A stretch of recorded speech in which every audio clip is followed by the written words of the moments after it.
بسم اللہ الرحمن الرحیم۔ السلام علیکم۔ آج میں اقبال کے اس شعر کی تشریح کرنا چاہتا ہوں جو ہم بچپن سے سنتے آ رہے ہیں کہ محمد سے وفا تو نے تو ہم تیرے ہیں، یہ جہاں چیز ہے کیا لوح و قلم تیرے ہیں۔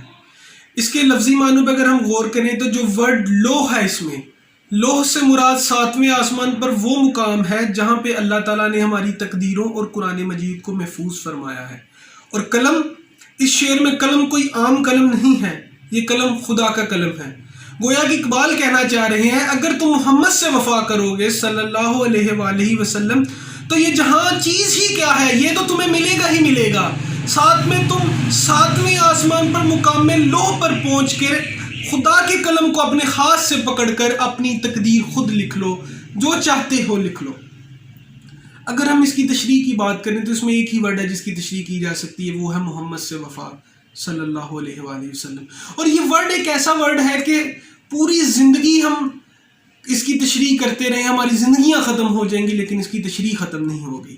اب محمد سے وفا کیا ہے صلی اللہ علیہ وآلہ وسلم؟ سب سے پہلی وفا محمد صلی اللہ علیہ وآلہ وسلم سے تو یہ ہے کہ وہ جو دین اسلام لے کے آئے ہم اس میں داخل ہوں۔ تو میں نے قاری صاحب سے پوچھا کہ دین اسلام میں داخل ہونے کے لیے کیا کرنا پڑتا ہے؟ انہوں نے کہا کلمہ پڑھنا پڑتا ہے۔ میں نے کہا کیا محض کلمہ پڑھ لینے سے انسان مسلمان ہو جاتا ہے؟ تو انہوں نے کہا نہیں، دل سے کلمہ پڑھنے سے انسان مسلمان ہوتا ہے۔ جب قاری صاحب نے ورڈ دل کا بولا نا تو میرے ذہن میں فوراً ماں آ گئی، کیونکہ ماں کا تعلق بھی دل سے ہے۔ اب اگر اس حدیث کی بات کریں جس حدیث میں بیان کیا گیا ہے کہ اللہ تعالیٰ انسان سے 70 ماؤں سے زیادہ پیار کرتا ہے، اب اللہ نے یہاں پر اپنی محبت کا کمپیریزن صرف ماں سے کیا ہے اور کسی سے نہیں کیا۔ اس سے بھی پتہ چلتا ہے کہ ماں کی محبت خالص محبت ہے۔ اگر میں ماں کی محبت کی بات کروں تو ایک ماں جس کو بلڈ پریشر بھی ہو، ٹمپریچر بھی ہو، شوگر بھی ہو، ہزارہ بیماریاں ہوں، جب آپ گھر میں آتی ہیں اور اپنی ماں کو کہتے ہیں ماں مجھے کھانا چاہیے، آپ کی ماں ان بیماریوں کے باوجود اٹھ کر آپ کو کھانا دیتی ہے۔ کیوں؟ کیونکہ وہ سچے دل سے محبت کرتی ہے۔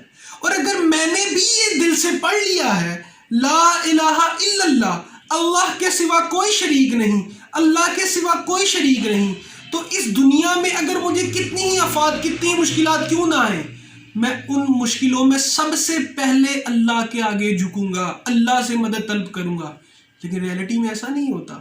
میں سب سے پہلے دنیا والوں کے پاس جاتا ہوں، ان لوگوں کے پاس جب ہر در بند ہو جاتا ہے تو اینڈ پہ اپنے اللہ کے آگے ہاتھ اٹھاتا ہوں۔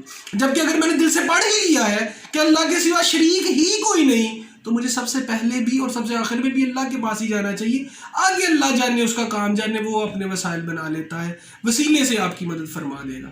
اور اگر میں نے دل سے پڑھ لیا ہے محمد الرسول اللہ صلی اللہ علیہ وآلہ وسلم کہ محمد اللہ کے پیغمبر ہیں، رسول ہیں صلی اللہ علیہ وآلہ وسلم، جب ہم نے مان لیا کہ اللہ کے رسول ہیں تو ان کے بتائی گئی ہر عمل پر ہمیں عمل کرنا چاہیے۔ نہیں کہ ہم سے سنت بھی نہیں چھوٹنی چاہیے، لیکن حالات تو یہ ہیں کہ ہمارے فرض بھی پورے نہیں۔ ایک نماز کی ہی مثال لے لو، نماز میں ہم سنتیں بڑی دل آزاری سے پڑھتے ہیں، مشکل سے فرض بھی پورے نہیں کر پاتے تو سنتیں تو دور کی بات ہے۔ اس کا مطلب ہے میں نے دل سے محمد الرسول اللہ پڑھا ہی نہیں، کیونکہ اگر پڑھا ہوتا لا الہ الا اللہ محمد الرسول اللہ دل سے پڑھا ہوتا تو جس طرح ایک ماں کی بیماری اور تکالیف کے باوجود کھانا مس نہیں ہوتا تو ہمارا بھی یہ عقائد مس نہ ہوتے، ہماری سنتیں مس نہ ہوتی، ہمارے تو فرض بھی پورے نہیں ہو رہے۔